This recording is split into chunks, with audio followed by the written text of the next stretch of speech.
nice day, all of you, and I hope that all of you will be safe at home, and I pray that God may provide all of you the patience and the courage to fight against COVID-19. As you know, in the previous class, I taught you about accommodation advertisement. But today, I am going to teach you about educational advertisement. Yes, प्यारे बच्चों, मैं आपको इस 7 खंड में 3 खंड पढ़ा चुका हूं। आपको जॉब वैकेंसी के बारे में बता चुका हूं, इस मैट्रिमोनियल के बारे में बता चुका हूं, अकोमोडेशन के बारे में बता चुका हूं। आज इस खंड का, इस एडवर्टाइजमेंट का चौथा टॉपिक, चौथा खंड में शुरू करने जा रहा हूं, educational advertisement. Now attention on the black board. चौथा टॉपिक है बच्चों आप लोगों का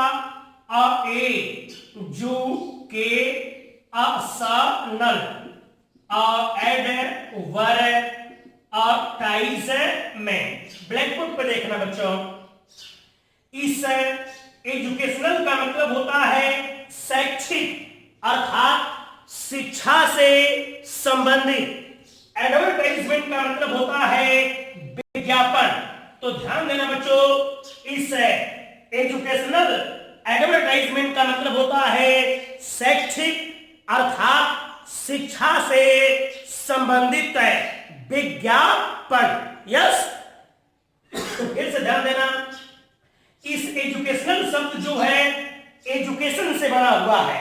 ठीक है, एजुकेशन का मतलब होता है शिक्षा, तो यहां पे लिखा गया एजुकेशनल का मतलब होता है शैक्षिक, एडवर्टाइजमेंट का मतलब होता है विज्ञापन।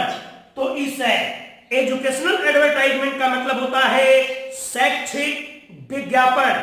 इस प्रकार के विज्ञापन के अंतर्गत जब कोई स्कूल, कॉलेज, संस्थान, कोचिंग संस्थान अपने प्रचार प्रसार के लिए कोई विज्ञापन अगर न्यूज़पेपर का मतलब समाचार पत्र में देते हैं, तो उस विज्ञापन को प्यारे बच्चों हम लोग एजुकेशनल एडवर्टाइजमेंट कहा करके पुकारते हैं।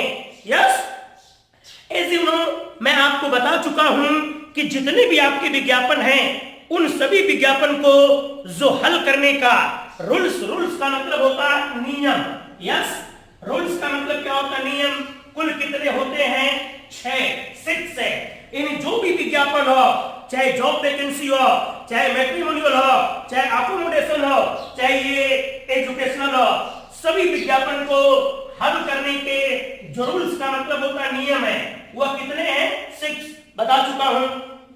फॉर एग्जांपल, जैसे यहां 1 हो गया, 2, 3, 4, 5, 6 हो गया।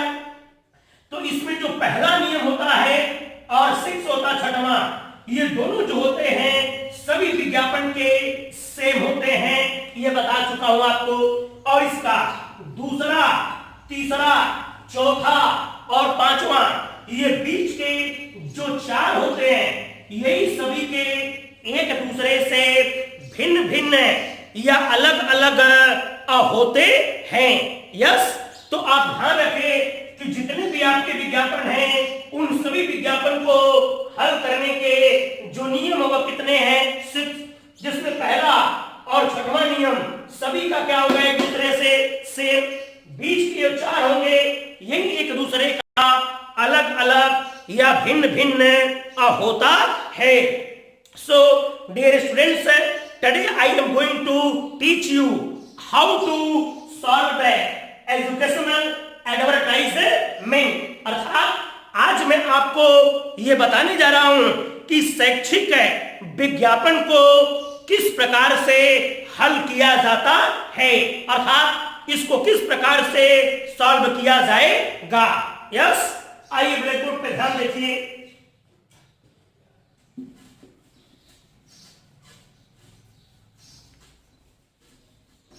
ध्यान देना बच्चों, इस एजुकेशनल एडवर्टाइजमेंट का जो रूल नंबर फर्स्ट है, वही सबका आपको बता चुका हूं। ये हो गया हेडिंग। इस हेडिंग का मतलब होता है शीर्षक। यस, तो रूल नंबर फर्स्ट होता है आपका हेडिंग। इस हेडिंग का मतलब क्या होता है?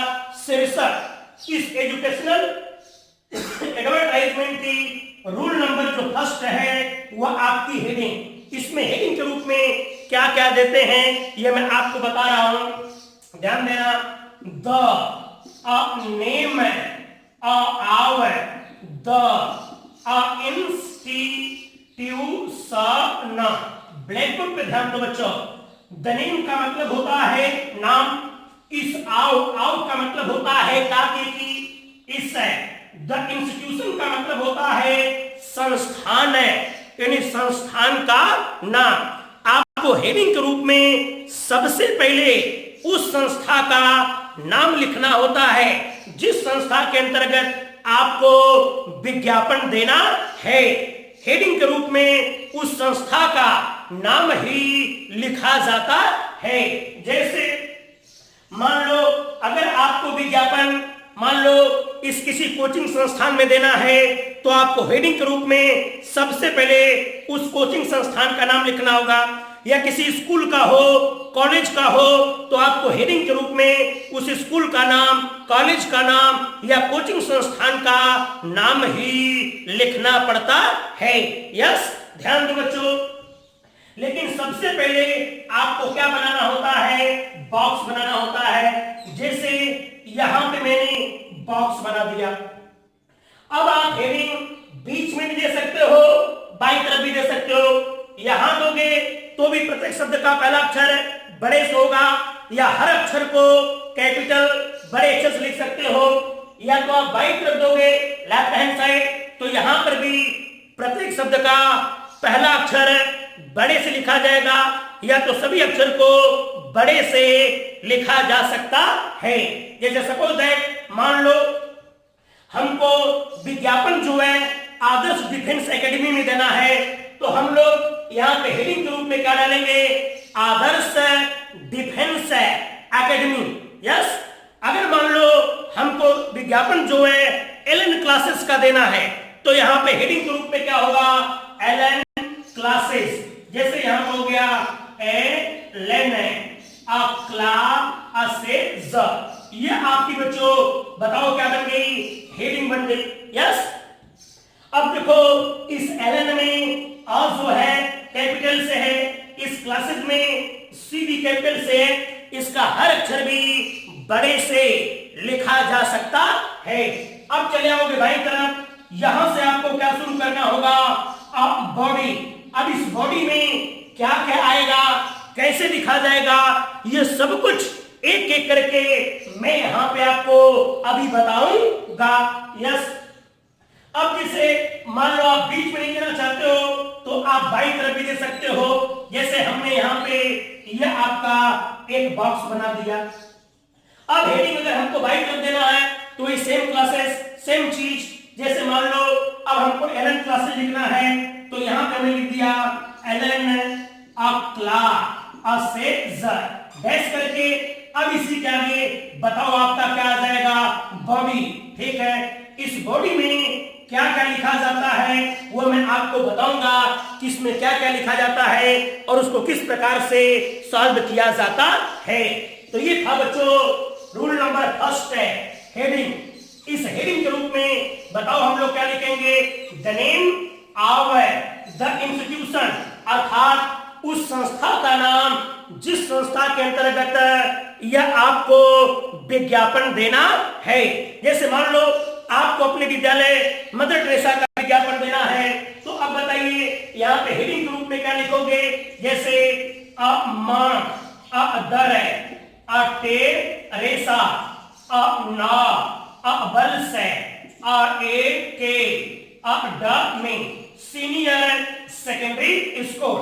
ये बच्चों आपकी बताओ क्या बन जाएगी? हेडिंग, इस संस्था का नाम। यस, जैसे आपको हेडिंग के रूप में आदर्श डिफेंस एकेडमी देना है तो बताइए यहाँ पे हेडिंग क्या बन जाएगी आपकी? जैसे आदर्श, दी, फेंस, के, ये बच्चों आपकी बताओ क्या बन जाएगी? हेडिंग। इसलिए आप ध्यान रहे कि रूल नंबर नंबर फर्स्ट जो होता है वो आपका क्या होता है? हेडिंग। तो इस हेडिंग की हिंदी क्या होती है? शीर्षक। शीर्षक के रूप में क्या आता है?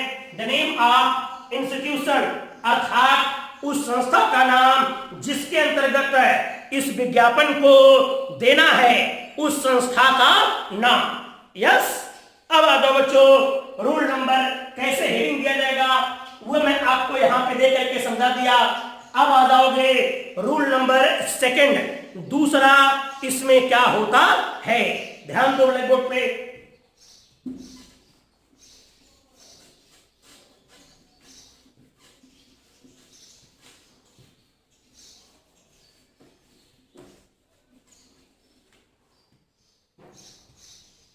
रूल नंबर यहां पे आपका सेकंड है, ध्यान देना बच्चों।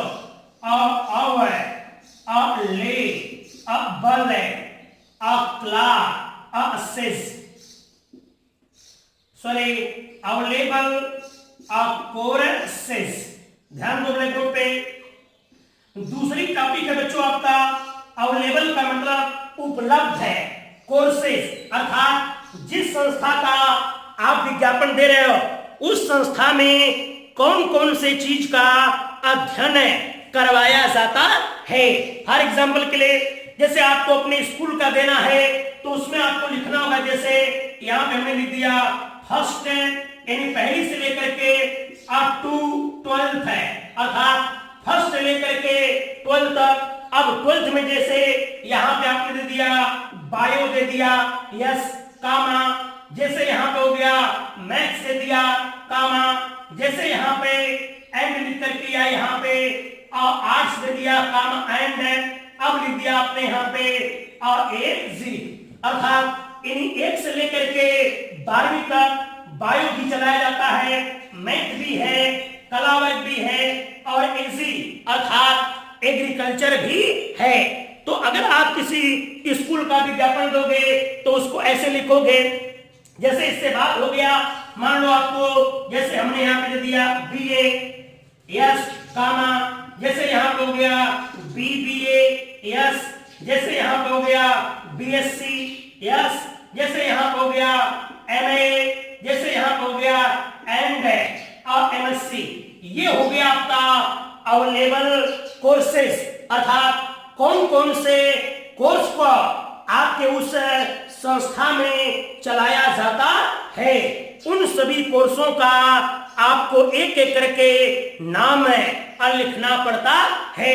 जैसे किसी कोचिंग संस्थान का है तो जैसे यहाँ पे आ गया एयर है, फोर्स है, जैसे यहाँ पे हो गया एयर फोर्स कामा, जैसे यहाँ पे हो गया एन डीए, जैसे यहाँ पे हो गया एंड एसएससी, यस, ये हो गया आपका कोर्स है।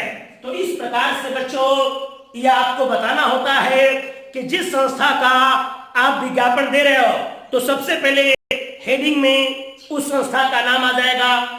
अब उस संस्था के अंतर्गत कौन कौन से कोर्स को चलवाया जाता है आपको उस कोर्स का नाम बताना पड़ता है।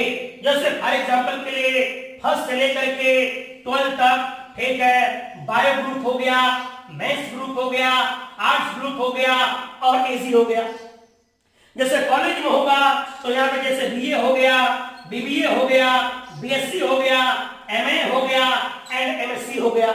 जैसे कोचिंग संस्थान का होगा तो एयरफोर्स हो गया, एनडीए हो गया एंड एसएससी हो गया, ठीक है। इस तरीके से हम उस कोर्स का नाम लिखते हैं कि उस संस्था में कौन कौन से कोर्स को चलाया जाता है और उसका क्या क्या प्रोसेस है। ये हो गया आपका रूल नंबर सेकंड, अर्थात अवेलेबल कोर्सेज। यस। अब आ जाओ बच्चों रूल नंबर तीसरा, ध्यान दो ब्लैक बोर्ड पे।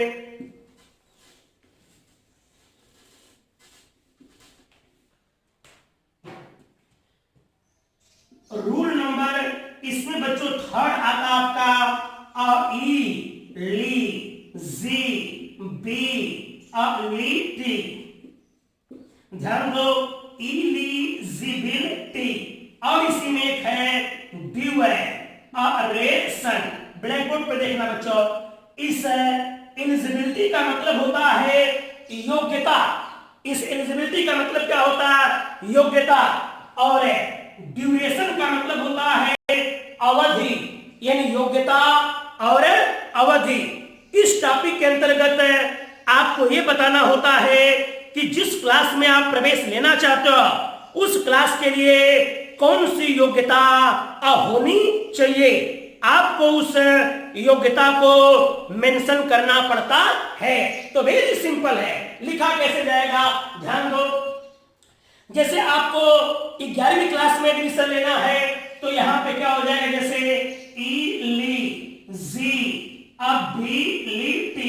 एलिजिबिलिटी 10 है, जैसे हो गया 10th पास द। यस बच्चों, केवल ऐसे कामा। जैसे बीएससी में एडमिशन लेना है या बीए में एडमिशन लेना है तो यहां पे आपने लिख दिया एलिजिबिलिटी। अब यहां हो गया 10+2 पास है, अर्थात 12वीं पास है, कामा ऐसे। जैसे एयरफोर्स में लेना है एडमिशन, एयरफोर्स में क्लास करना है तो आपने लिख दिया एलिजिबिलिटी 10+2 पास है। जैसे एमए में एडमिशन लेना है तो आप लिखोगे एलिजिबिलिटी। अब यहां हो गया बीए पास द, यस कामा। इस तरीके से बच्चों हम लोग क्या लिखेंगे, एलिजिबिलिटी, इन उस कोर्स को करने के लिए योग्यता क्या होनी चाहिए, यस। अब आ जाओ ड्यूरेशन आता बच्चों। ड्यूरेशन का मतलब होता अवधि। जैसे आप तो जानते हो क्लास 1 से लेकर के 12 तक ड्यूरेशन हर क्लास का कितने साल का होता है, 1 साल का। तो आप लिखोगे ड्यूरेशन 1 ईयर, यस। जैसे बीए करते हो, बीएससी करते हो तो उसमें 3 साल का समय लगता है। एमएमएससी करते हो तो 2 साल का समय लगता है। जब आप किसी कंपटीशन में जाओगे तो वह कोचिंग संस्थान किसी कोर्स की तैयारी 2 साल कराती है तो 1 साल कराती है, 6 महीने कराती है। ऐसे आपको ड्यूरेशन लिखना पड़ता है। जैसे मान लो कोई भी कोचिंग संस्थान है वो एनडीए की तैयारी करवाती है, उसका 1 साल का ड्यूरेशन है तो यहां पे आपको लिखना होगा ड्यू है, सन। अब कर दोगे बच्चों इसी जगह 1 है, कामा, बस ऐसे लिखना होगा।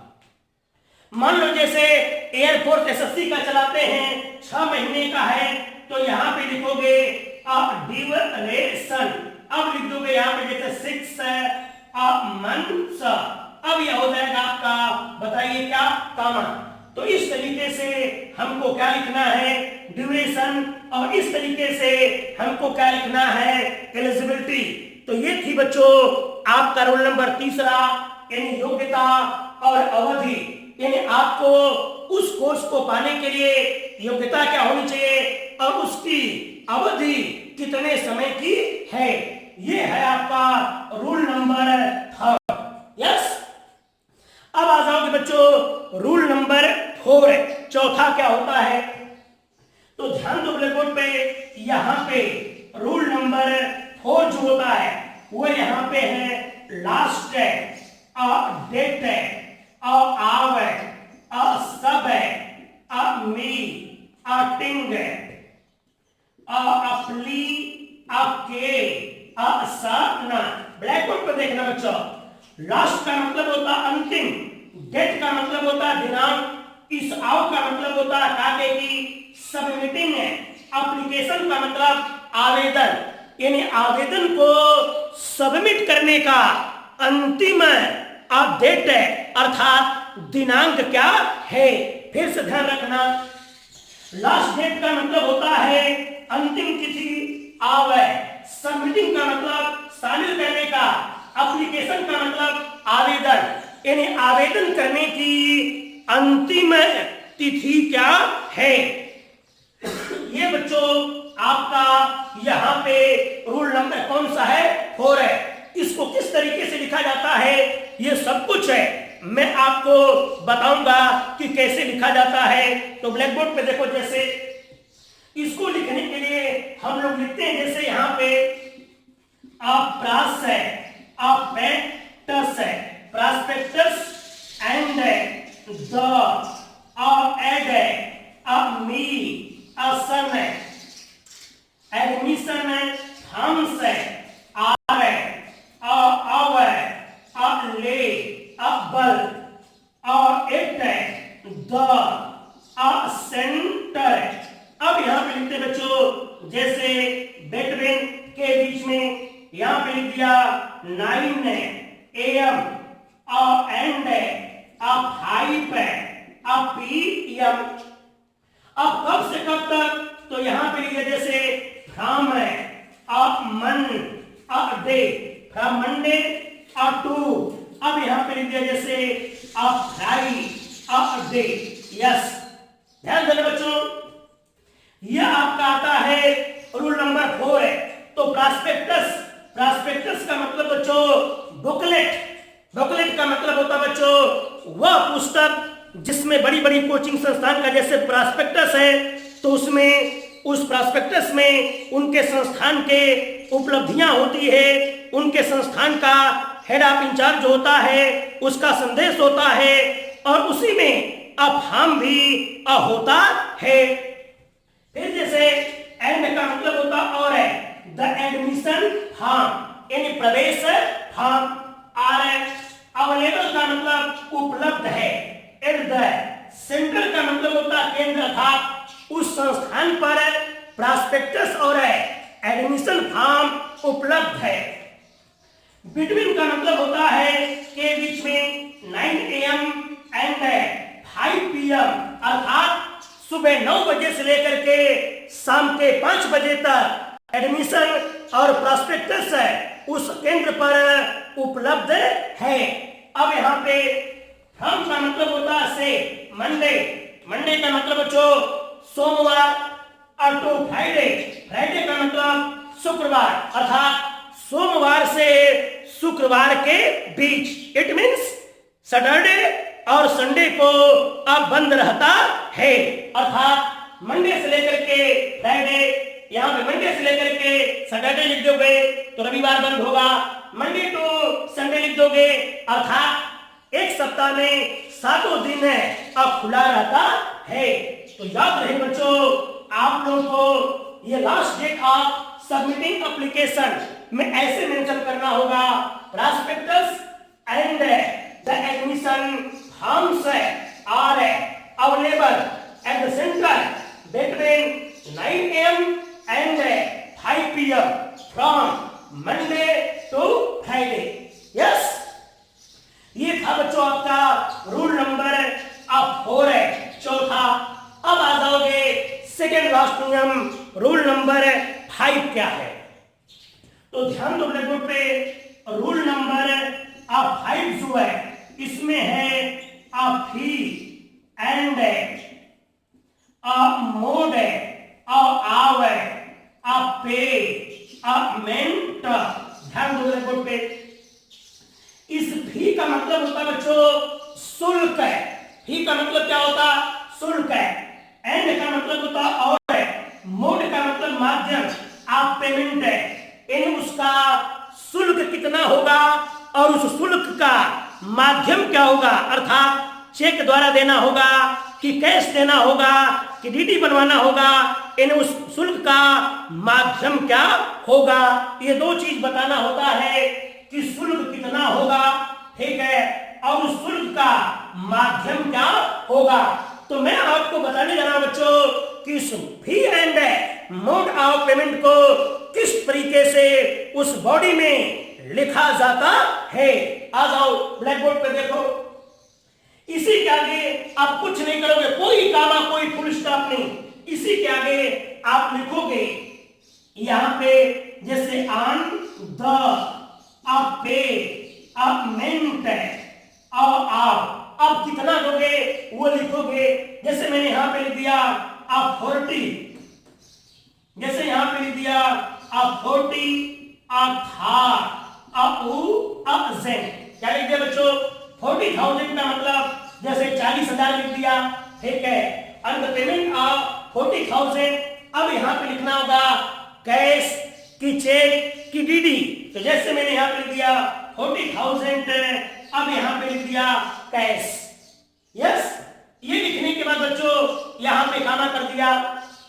अब इसमें दो चीज मेंशन करना होता है कि जैसे मान लो ये जो 40,000 रुपए है इसमें ट्यूशन और हॉस्टल फी शामिल है कि नहीं।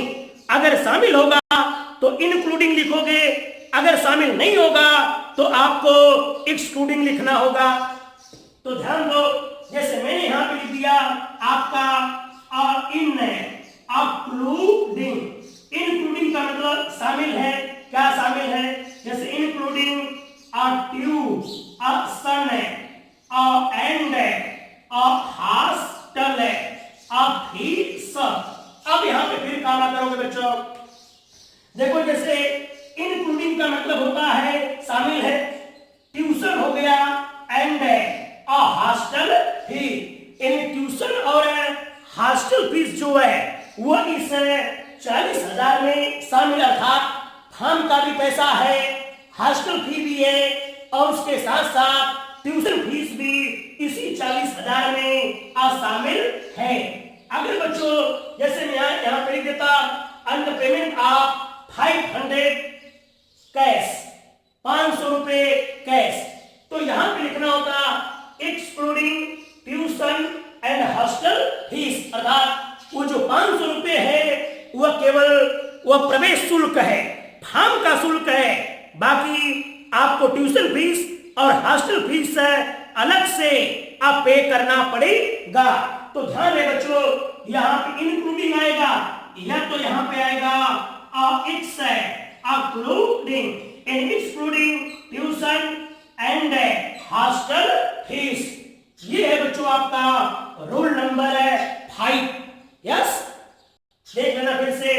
फी का मतलब होता शुल्क एंड मोड का मतलब होता माध्यम ऑफ पेमेंट, यानी पेमेंट का माध्यम क्या होगा।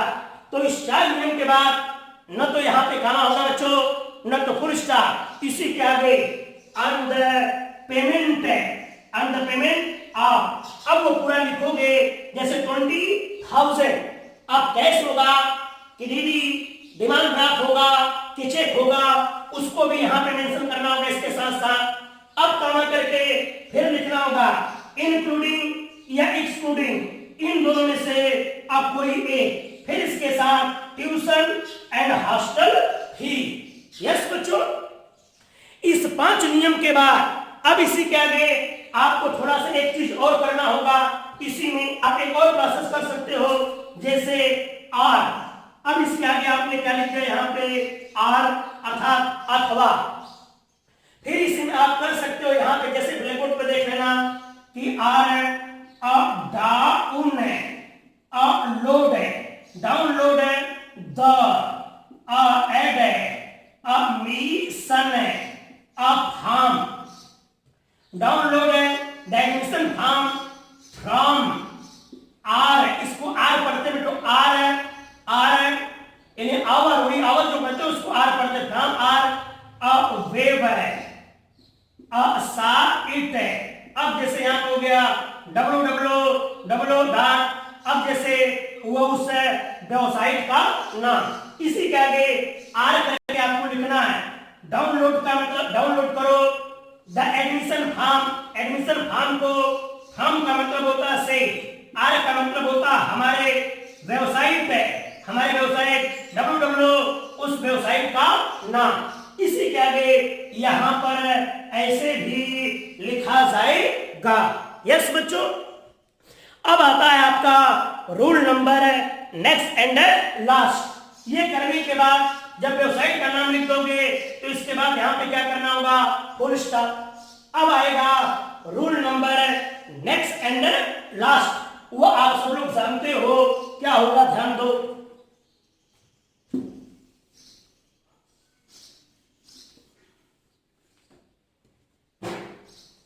रूल नंबर 6 बच्चों यहां पे मैं बता रहा हूं, ध्यान दो। वेयर, टू, कंटेक्ट, यानी वेयर टू कंटेक्ट का मतलब संपर्क कहां करना है। इसमें 2 चीज आएगा, ध्यान रखना। एक इसमें आपका आ जाएगा एड्रेस, ठीक है, एड्रेस का मतलब होता है पता, और दूसरा इसमें आएगा कॉन्टैक्ट, नंबर। यह आपको कई बार मैं बता चुका हूं कि यहाँ पे आप एड्रेस है और कॉन्टैक्ट नंबर लिखा जाएगा। तो एड्रेस को कैसे लिखा जाएगा ये मैं आपको बताऊंगा। जैसे एड्रेस में लिखोगे यहाँ पे, जैसे कॉन्टैक्ट है, फुल स्टॉप करने के बाद सी को बड़े से यहाँ पे लिख दिया contact on the following address. अब इसी के आगे आपका एड्रेस हो जाएगा। एड्रेस के बाद कामा करके आपको वहां पे क्या लिखना होगा, कॉन्टैक्ट नंबर। तो देखो कॉन्टैक्ट का मतलब होता है संपर्क करो, एंड द फॉलोइंग का मतलब आगे लिखे गए, एड्रेस का मतलब होता पता, यानी आगे लिखे गए पते पर आप संपर्क करो। मैं बताऊंगा बच्चों हल करते समय कि इसमें कैसे इसको हल किया जाएगा, अर्थात किस प्रकार से हम इसको उस बॉडी के अंदर लिखेंगे। इसलिए वंस अगेन एक बार फिर से सुन लेना। देखिए इसमें रूल नंबर आपका फर्स्ट है हेडिंग। इस हेडिंग का मतलब क्या होता है, शीर्षक।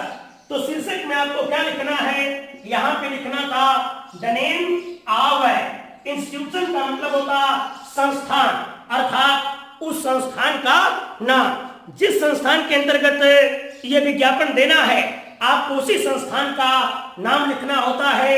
जैसे फॉर एग्जांपल के लिए मदर टेरेसा नोबल एकेडमी, जैसे एलन क्लासेस, जैसे आदर्श डिफेंस एकेडमी, ऐसे उस संस्थान का नाम लिखना पड़ता है। कैसे किया गया ये मैं आपको समझाया। रूल नंबर सेकंड यहाँ पे था आपका अवेलेबल कोर्सेज। इसमें बच्चों वह संस्था जो है किस किस कोर्स को चलवाती है उस कोर्स का नाम आता है। कैसे लिखा जाएगा वो मैं आपको लिख करके समझाया। तीसरा इसमें आता है एलिजिबिलिटी। एलिजिबिलिटी का मतलब होता है, ठीक है, एलिजिबिलिटी का मतलब बच्चों योग्यता, और ड्यूरेशन का मतलब होता अवधि। इन उस कोर्स को करने के लिए आपके पास योग्यता कैसी होनी चाहिए। तो देखो यहाँ पे लिखा था एलिजिबिलिटी 10 पास, या जैसे एलिजिबिलिटी 10+2 पास, जैसे एलिजिबिलिटी बीए पास, ऐसे करके लिख के कामा करना होगा। फिर बच्चों देखो इसी में आता है ड्यूरेशन। ड्यूरेशन का मतलब अवधि, यानी उस कोर्स को करने के लिए कितनी अवधि होगी, 1 ईयर, 2 ईयर, 6 मंथ, कितना होगा इसको भी लिखना होगा। तो देखो मैंने लिख के सिखाया, जैसे ड्यूरेशन 1 ईयर कामा, या जैसे ड्यूरेशन 6 मंथ कामा, इस प्रकार से लिखा जाएगा। अब आपका बच्चों रूल नंबर आपका 4 है, लास्ट डेट, अंतिम तिथि ऑफ सबमिटिंग एप्लीकेशन, यानी आवेदन को शामिल करने का अंतिम तिथि क्या है। तो बिल्कुल पहले देखो बच्चों कैसे लिखोगे। अब यहां पे लिखोगे जैसे prospectus and the admission of form are available का मतलब उपलब्ध है, एट द सेंटर उस सेंटर पर, बिटवीन का मतलब के बीच 9 बजे से लेकर के शाम को 5 बजे के बीच, फ्रॉम से मंडे टू फ्राइडे, अर्थात सोमवार से शुक्रवार के बीच। इसको बच्चों एकदम सेम टू सेम बॉडी में मैं इसी तरह से इसको सेट करूंगा। टाइम यहां पे बदल सकते हो, डेट यहां पे बदला जा सकता है। यस, अब आता है सेकेंड लास्ट है, फी का मतलब होता है शुल्क, एंड मोड ऑफ पेमेंट, यानी शुल्क कितना होगा और उस शुल्क का माध्यम क्या होगा, अर्थात चेक के द्वारा पे होगा कि डीडी होगा कि कैश होगा, इसको लिखना होगा। जैसे लिखो, कैसे लिखोगे, इसी के आगे आप कामा नहीं लगाओगे, फुल स्टॉप नहीं लगाओगे। अब यहाँ पे आ जाएगा जैसे ऑन द पेमेंट ऑफ, अब वहां पे उस फी का शुल्क का नाम, जैसे 20,000, 50,000, 100, 200, जो भी। अब यहाँ उसके बाद कैश होगा, डीडी होगा कि चेक होगा। अब उसके साथ 2 चीज और लिखोगे, इंक्लूडिंग या एक्सक्लूडिंग इन दोनों में से कोई एक। फिर यहां पर हो जाएगा tuition and hostel fees. Yes, अब इसी जगह क्या कर दोगे बच्चों, कामा, या कामा यहां पे न करके अब बताओ यहां पे क्या हो जाएगा, आर।